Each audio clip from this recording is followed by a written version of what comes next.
Questions 11 through 20 on the 2010 Grade 7 Gauss Math Contest. The area of the figure in square units is. We can cut this part like that, and therefore this is 2, this is 3, so that is 2 times 3, which is 6, that area. And then this part, this is 5, but then from here to here is 2 plus 6, so that's 8. So therefore this box here, the area is 8 times 5, which is 40. So the total area will be 40 plus 6, and that is 46. So number 11, the answer is C. Recycling 1 ton of paper will save 24 trees. If 4 schools each recycle 3/4 of a ton of paper, then the total number of trees this saves is. 4 schools each recycle 3/4 of a ton. So if they multiply to get the total. So they in total are recycling 3 tons. So now this is just a comparison question. 1 ton saves 24 trees. So 3 tons will save how many trees? That's basically the ratio comparison. Cross multiplying, you get x is equal to 72. And that's it. So number 12, the answer is B. The mean of 5 consecutive integers is 21, and the smallest of the 5 integers is. All right, so we've got 5 consecutive integers, x plus 1, x plus 2, x plus 3, and x plus 4. And they're saying that if you take the average, you divide by 5, obviously, because they're 5 numbers, the average is 21. So the top looks like it's going to be 5x plus 10. And then if you cross multiply, 5 times 21 is 95. Or sorry, 105. And then if you bring the 10 over, that becomes 95. And then if you divide through by 5, you get x equal to 19. And the smallest of the 5 integers is the first guy, which is x, and x is 19. So number 13, the answer is E. A bag contains green mints and red mints only. If 75% of the mints are green, what is the ratio of the number of green mints to the number of red mints? So as always, I always like to use numbers. So let's say there's 100 mints in this bag. If 75% are green, that means 75 are green. And the remaining 25, therefore, must be red. So they want the ratio of green to red. So that's going to be, in terms of numbers, 75 over 25. And that is 3 over 1. So the ratio is 3 to 1. And therefore, number 14, the answer is B.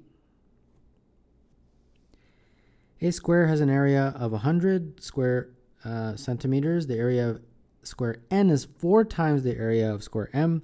The perimeter of square n is. So we've got one square we'll call m, and then we got another much bigger square that has 4 times the area. So the first square they are calling m, and they're saying that the area is 100. So if the side lengths are s, that means s squared is 100. And therefore s is 10. Now this next square is 4 times that area. They're calling this n. So its area will be 400. 4 times 100. And therefore if this side length, whatever you want to call it, x, that means x squared is 400. So that means x is 20. And they want the perimeter of this. Well, the perimeter is equal to 4x. And since x is 20, that is equal to 80. So number 15, the answer is C. In the magic square, all rows, columns, and diagonals have the same sum. The magic square shown uses each of the integers from -6 to +2. What is the value of y? So all of these rows, columns, and diagonals have the same sum. So there's only one that actually has all of the boxes filled in, and that's that column. So let's add it up. That's going to be 1 minus 4 minus 3, and that is minus 6. So everything has to be minus 6. That's our magic number here. All right, so let's proceed with this. Let's try to get this one first. Let's call it A. That means minus 3 plus A minus 5 is going to be minus 6. So that means A is 2. So 2 goes in here. Okay, so let's keep on going. Let's do the middle one. This one here. Let's call it B and then look at the diagonal. So that means 1 plus B minus 5 is minus 6. So that means B will be minus 2. So minus 2 goes here. And then now I can figure out Y. Minus 3 minus 2 plus Y is going to be minus 6. So that looks like Y is negative 1. And that's it. You can complete this if you'd like, and you will see that indeed all the numbers between minus 6 and plus 2 inclusive will be placed in those boxes. So number 16, the answer is A. How many 3-digit integers are exactly 17 more than a 2-digit integer? So we've got a 2-digit integer, and then we have a 3-digit integer, and the difference is 17. Now the only way that's possible is if the 2-digit integer is sufficiently close to 100, right? So for example, if it's 99, then if you add 17 to it, it becomes 116, right? This is a 2-digit number, this is a 3-digit number, and they have a difference of 17. So that's one example. If you keep doing this, 98 plus 17, you will get 115, and so on. And if you keep doing it, you'll get down to 100, and this will be 83. And these are the only possible, obviously I skipped a whole bunch of them, but these are the only way that you can do this. So now we have to figure out how many of these were there. Well, it's basically every number from 100 to 116 inclusive, and that is that is 17 numbers. So number 17, the answer is 17, and that would be choice A. Distinct points are placed on a circle. Each pair of points is joined with the line segment. An example with 4 points and 6 line segments is shown. If 6 distinct points are placed on a circle, how many line segments would there be? All right, here we go.